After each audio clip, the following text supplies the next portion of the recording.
சமையல் பொரியல் ரசம். ஃபஸ்ட்டு வந்து 1 டேபிள் ஸ்பூன் ஆஃப் கீ எடுத்துட்டுருக்கேன். தாளிக்கிறதுக்கு வந்து கடுகு, ஜீரகம், மஞ்சப்பொடி, பெருங்காயப்பொடி இது நாளையும் ஒன்றாவே போட்டுடும்.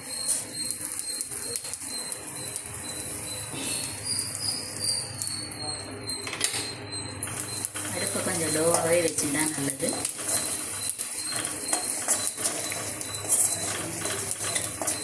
இந்த கடுகும் ஜீரகமும் பொரிஞ்ச உடனே ஒரே ஒரு தக்காளி இந்த மாதிரி கட் பண்ணி வச்சுட்டுருக்கேன்.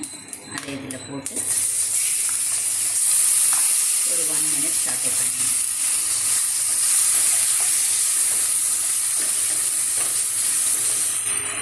ரசம் ஜென்ரலாக வந்து தண்ணி முடிச்சுட்டு கடைசியில் நெய்யில் தாளித்து வைக்கிறது வழக்கம். பட் நான் வந்து இந்த மாதிரி தான் நான் எப்பவும் ரசம் பண்ணுவேன். ஸோ தட் அந்த நெய், தக்காளி எல்லாம் அந்த வதங்கின அந்த டேஸ்ட் வந்து அந்த ஃப்ளேவர் வந்து அந்த ரசம் குடிக்கிறதுக்கு கூட சூப் மாதிரி ரொம்ப நல்லாயிருக்கும். தக்காளி நல்லா வதங்கிட்டு இப்போ நான் கொஞ்சோண்டு அதில் கருவேப்பிலை போட்டுருக்கேன். அதையும் மிக்ஸ் பண்ணி வச்சுக்கலாம். நான் வந்து இந்தளவு புளியை வந்து நல்லா ஊற வச்சு ஒரு 1/2 hour மாதிரி ஊற வச்சுட்டு இந்த மாதிரி தண்ணி எடுத்து வச்சுட்டுருக்கேன். இந்த புளி தண்ணி அதோடு சேர்த்துட்டேன். இப்போ எவ்வளோ தண்ணி வேணுமோ நம்ம ஊற்றிக்கலாம் according to the number of person at home. அப்புறம் வந்து புளி வந்து ரொம்ப ஒரு மாதிரி புளிக்கிற தன்மை இருந்தது, தக்காளியும் புளிக்கிற மாதிரி இருந்தது அப்படின்னா அதுக்கேற்ற மாதிரி இந்த தண்ணியோட அளவு மாறும். இப்போ நான் கிட்டத்தட்ட ஒரு 3 cups விட்டுருப்பேன்.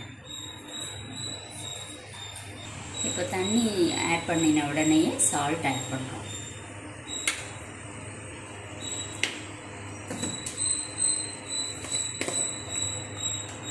அதுக்கப்புறமா 2 டீஸ்பூன் ரசம் பவுடர்.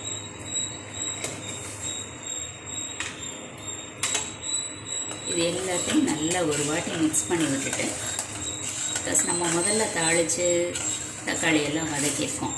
ஸோ அது அடியில் வந்து பேனில் ஒட்டின்னு இருக்கக்கூடாது. ஸோ அதனால ஒரு மிக்ஸ் கொடுத்துட்டு அப்படியே விட்டுடுவோம்.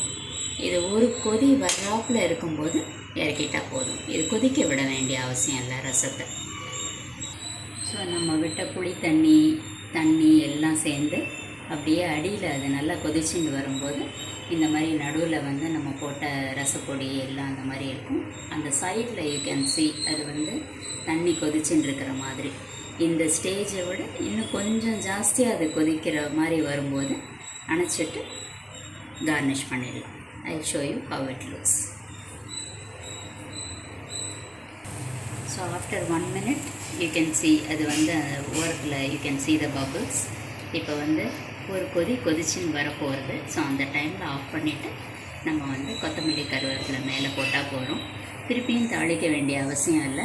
ஏன்னா முதல்ல நம்ம வந்து நெய்யில் எல்லா இன்க்ரீடியன்ஸையும் தாளிச்சுட்டு அதுக்கப்புறம் தக்காளியும் வதக்கிருக்கோம். ஸோ திருப்பியும் நெய் போட வேண்டிய அவசியம் இருக்காது. இதில் try this way, it will be really good.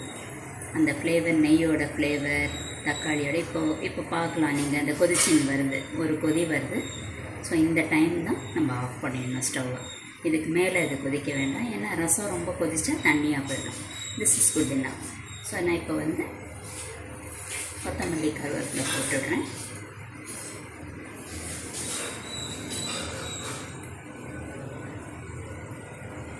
அவ்வளோதான், ஸ்டவ் ஆஃப் பண்ணிடுறேன். ரசம் இஸ் ரெடி டு சர்வ். நல்ல சூடான ஃப்ளேவர்ஃபுல் ரசம் ரெடி.